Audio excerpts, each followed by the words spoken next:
لو بتشتري عقار تجاري بغرض انك تأجره، بالاخص لو بتشتري محل هيتعمل مطعم او كافيه او اي نشاط تجاري، ايه النقط اللي لازم تبقى واخدها في الاعتبار وانت بتشتري علشان المكان ده يشتغل كويس؟ قبل اي حاجة لازم تبقى فاهم ان المحلات التجارية بتكون المخاطرة فيها عالية، فالموضوع ليه شروط كتيرة وحاجات كتيرة لازم تبقى واخدها في الاعتبار. طبعا في الاول لازم تكون الميزانية اللي معاك اللي هتستثمر بيها تكون قابلة للنوع ده من العقار او النوع ده من الاستثمار.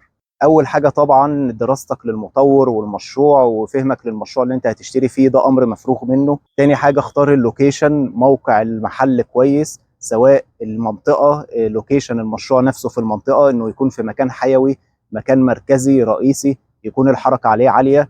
المحل نفسه يفضل انه يكون دور ارضي ما يكونش دور اول، ويكون على الواجهه الاماميه للمول. اختار مساحه عمليه، ما تكونش مساحه صغيره قوي ولا مساحه كبيره. وبرضه لازم تبقى فاهم ان الطبيعي المحلات بتتأجر بدون تشطيب داخلي، بلاش انت اللي تشطب المحل، لان اللي هيأجر المحل سواء اللي هيأجره ده كافيه او اي نشاط تجاري بيبقى ليه تشطيب معين، ليه تشطيب هو بيعمله. فانت بلاش تضيع فلوس في تشطيب، وتبقى فاهم ان ده هيعلي من قيمة الإيجار. وفي الاخر برضه لازم تبقى فاهم ان كل اللي احنا بنتكلم فيه ده احنا بنتكلم بالمنطق. هو في الاول وفي الاخر ده استثمار، وزي ما قلت المخاطرة بتاعته عالية، مفيش حاجه مضمونه 100%. يعني ممكن يكون محل موقعه مميز جدا وعلى الواجهه وما يشتغلش كويس، وممكن محل تاني في الجزء الخلفي وتلاقيه شغال كويس، وده احنا شفناه كتير على ارض الواقع. الموضوع برضو في الاخر راجع مين اللي هيأجر منك المحل ده، النشاط اللي هيأجر هل هو هيشتغل كويس، هيعرف يشغل المكان كويس وهيكسب، ولا هيقعد كام شهر وهيخسر وهيقفل ويمشي. فما فيش اي حد في الدنيا مهما كانت خبرته يقدر يضمن لك حاجه 100%.